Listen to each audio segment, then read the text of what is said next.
So I'm trying something new out today. I am not a person who particularly enjoys seeing myself on video, but I've just had a lot of things that I feel like I want to say lately. And even though my normal go-to is the written word, and that's how in the past I have enjoyed sharing my thoughts and ideas and just as a format for expressing myself. But I'm trying to be open to the idea that I live in a modern world that really enjoys video, and part of what is making me more open to it is my own enjoyment of other people's videos and how others are sharing their ideas and their thoughts through this medium. So I'm going to try to do a video. I've done a couple before, but they were very instructional, and so that is more comfortable for me. I'm more comfortable with seeing myself on camera if I'm showing people how to do something I think is helpful to them. So to just kind of free talk about this thing that has come up for me that I want to talk about is pretty different. So, having said that, I just want to welcome you to my first video of just talking about things that are on my mind and of interest to me at this moment in life. So, I'm Tawa, and I am, I guess, first and foremost, someone who is always seeking or just looking to understand both physical, material reality as well as that which we can't quite see and don't really understand. And I had an experience yesterday that really made me curious about the non-physical world, and I've always been curious about it, but it made me more specifically curious about what happens to the soul or the spirit when someone dies. And I think I've always had a sense that once we leave the physical body, whatever physical body we're living in this lifetime, that our soul is liberated almost instantly. I guess essentially that was my thought, is that upon death, there's a very expedited process by which the soul gets to kind of go back to the melting pot, the void, the source, whatever it is, the light, that place, whatever that place is, that allows us to no longer be existing in a kind of binary, dualistic, tit for tat, ego-based reality. And I recently lost my mother about almost exactly 5 months ago. And shortly after she passed, one of her dear friends and my dear friends said to me that she was very proud of me, and that my mother is very proud of me also, now that she's in the egoless space of heaven. And those were the words that this person used, the egoless space of heaven. And I'm not sure that I personally believe in heaven per se. I definitely believe in a divine essence, a divine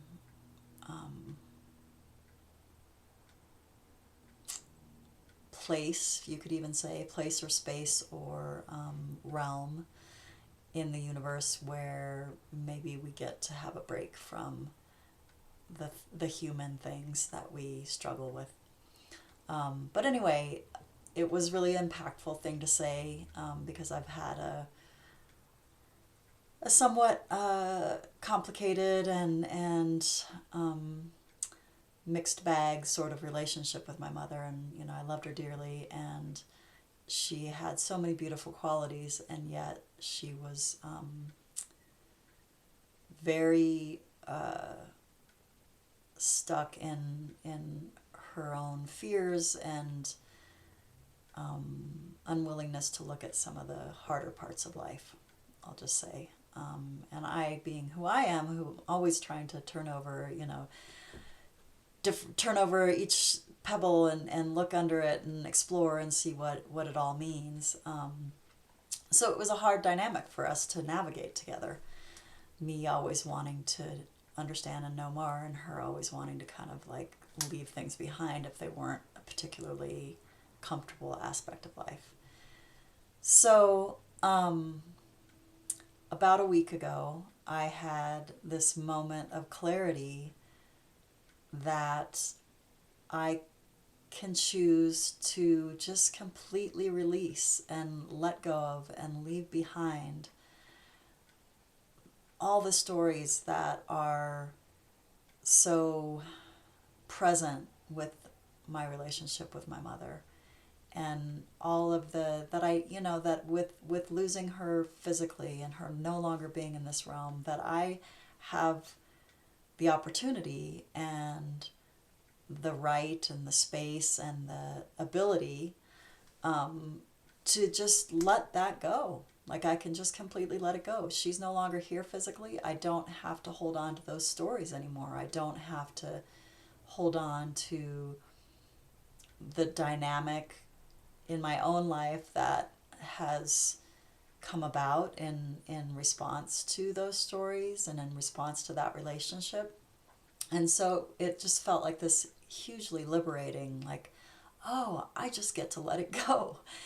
And that felt so fabulous. I was just like, wow, that is so empowering that I can just let this go. Like, I can let her go in love and acceptance, but just let it go. She's gone and it can go with her. And it enabled me, like the next day I was able to get up and feel so much more engaged in my own life and my own things that I want to explore and know about or talk about or write about or do a video about, or that I just had this newfound freedom of that my life is mine and I get to live it how it works for me to live it, and I don't have to carry around any of the potential responses to that my mother would have had. So, I had a good 4 or 5 days of feeling really empowered and liberated and like, oh, whew, okay, I have my life back. And maybe even more than I ever was able to have it when she was still in this realm.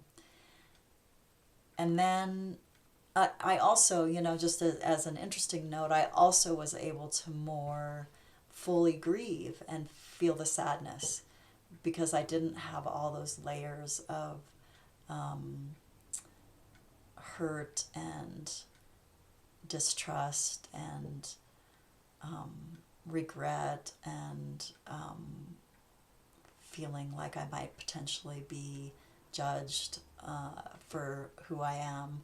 So all of that lifted, and then I was able to just be like, wow, I lost my mom. That really sucks. And have some really true, pure, sweet, innocent sort of grief, which was also very freeing. So fast forward about 4 days or 5 days from all of that, I had a really hard day, a really heavy day, and I didn't really connect what it was. I didn't sleep well the night before, so I thought, well, maybe it's that. Or actually, I did sleep well the night before, but I hadn't been sleeping well. And oftentimes when I haven't been sleeping well and then I finally do sleep well, I will be more out of it and have a harder time and struggle to kind of get moving. We call it day 2 in our family, that it's the second day after not sleeping well that's worse than the first day after not sleeping well. But anyway, that's not really the point. The point is I had a hard day and I just kind of contributed to that and didn't really give it much energy. And then I watched a show that was about basically, a grieving husband who had lost his wife, and her soul or her spirit, or, however you want to perceive that, stayed with him for a while to help walk him through the grief process, basically, and to help him revisit their life together and kind of see the beauty of the reason why it hurts so much is because of all the beauty of it, and the love and the connection, and that, it hurts to lose those things, which was beautiful, and, made me cry a ton, and it felt like this great release sort of crying, and like, phew, wow. And then I was done watching it, and then I noticed that I still felt really heavy. And I am, it's customary, at least once a day, if not multiple times a day, that I kind of check my energy field and see, where it's at, and if there's anything that's not me that's around, if there's energies that have kind of clung to me that don't belong there, that aren't welcome there.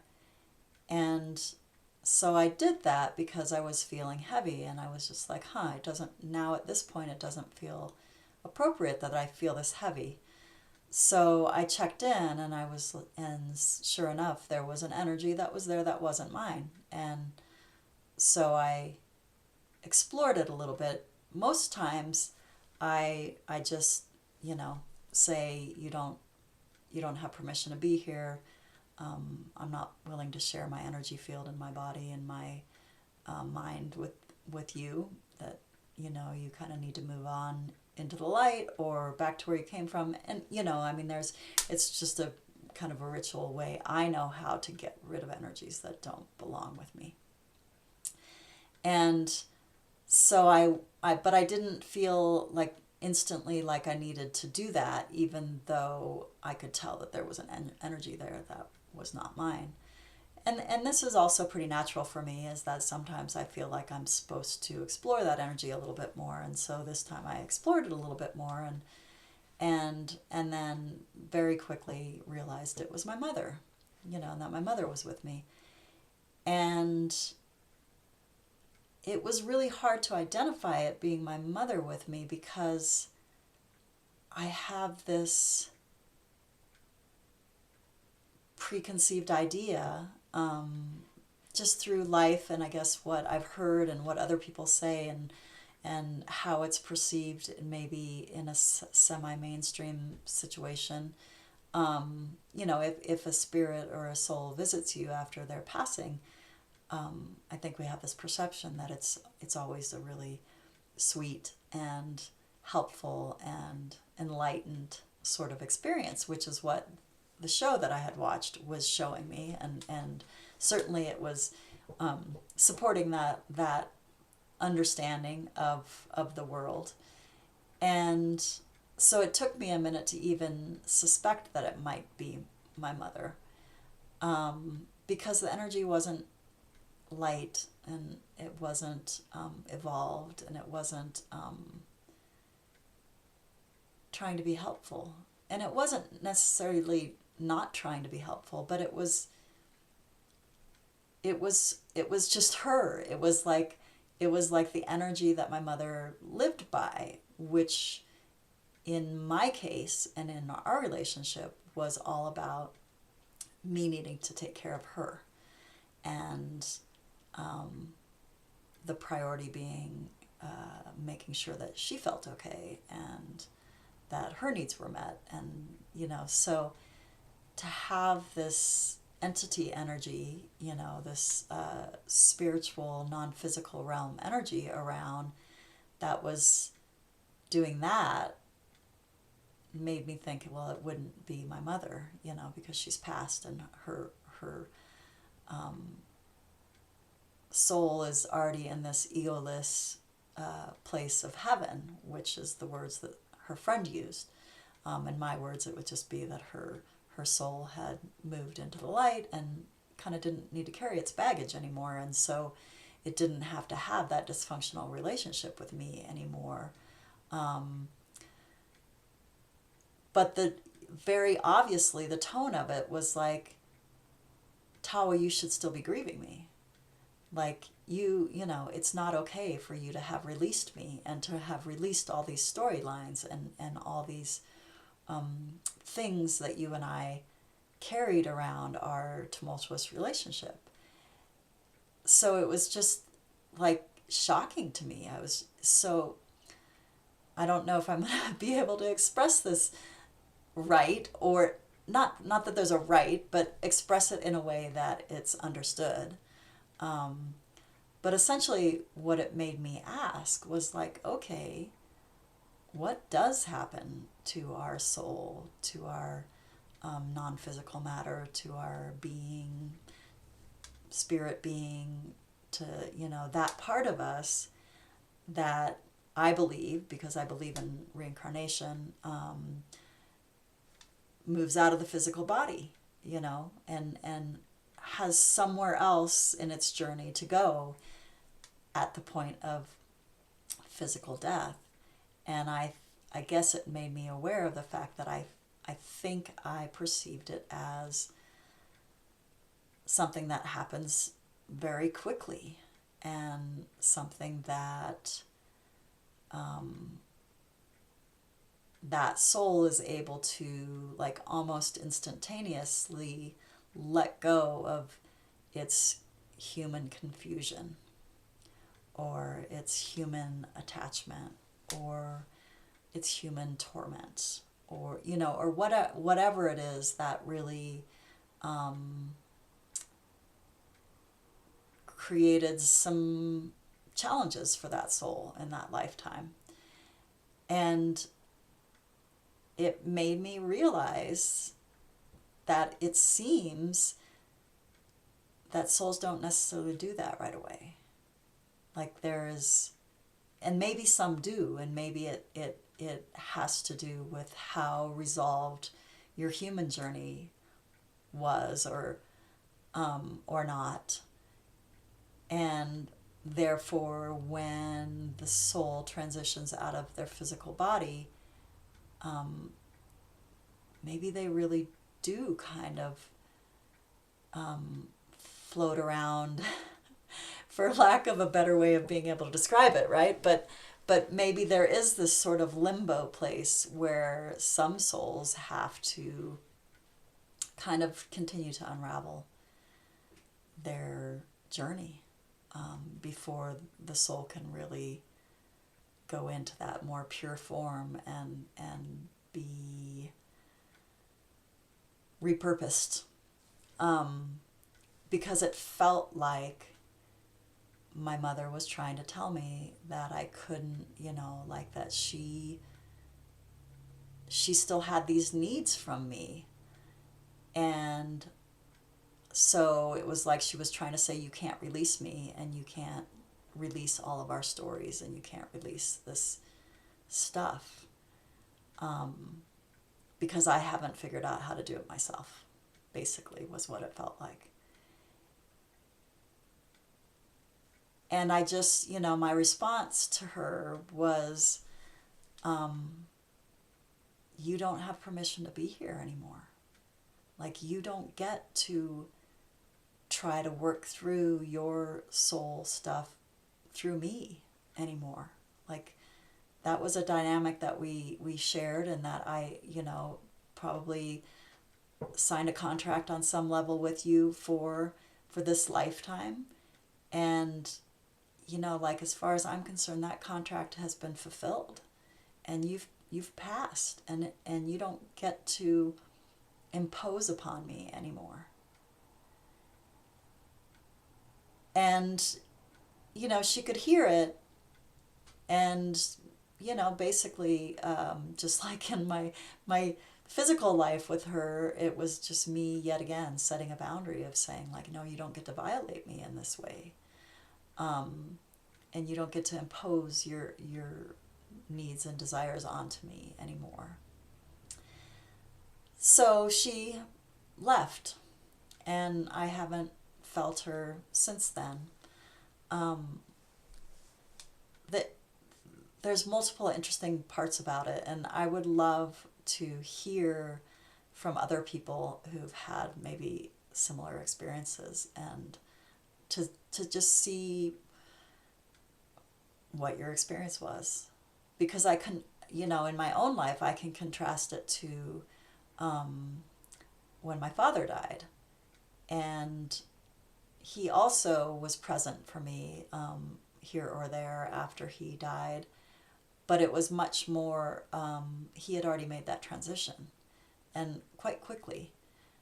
And so I don't know whether I just now, I actually hadn't thought about this before, but with my father, he and I had resolved our challenges in our relationship before he died. And so maybe that's part of it, is that both sides of the street were a little cleaner. And who knows whether maybe for him, his soul had to try to resolve some things with other people who were still living. But with me, we didn't have unresolved stuff. And I was able to let him go and let him move into the next stage of his journey without either of us having to kind of impose anything on each other.